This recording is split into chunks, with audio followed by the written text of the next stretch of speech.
In this chapter, I am going to talk about what a lead is and how we can create it. Let me tell you that a lead is data we work with to generate business opportunities. When we create a potential link to a lead, the lead will be converted into an account and a contact. To create a lead, we access the Leads module and click on the Add Lead button. Once we are in the Create Lead form, let me tell you that the last name and email fields, which are marked in red, are required. The last name field is a required field established by Zoho, so it will always be required when creating a lead.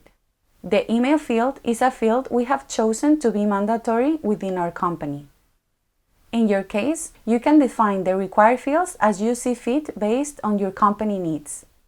Thus, we will always have to enter a value in these fields.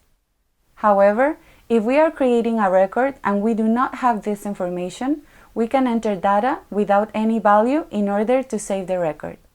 And later on, as you work on the lead, you can enter the real information. Well, as you can see, I am entering the basic data needed for the creation of the lead: the name, last name, email, company, and industry. The lead source, let's say, is web search. The status, we select to be contacted. Next, we can see the form has more fields. Some of them are default system fields, and others are fields we have created in the form based on the company needs. Finally, we click Save, and we access the record, which now contains the information we just entered and saved until now. In this chapter, we have learned what a lead is and how we can create it. Greetings!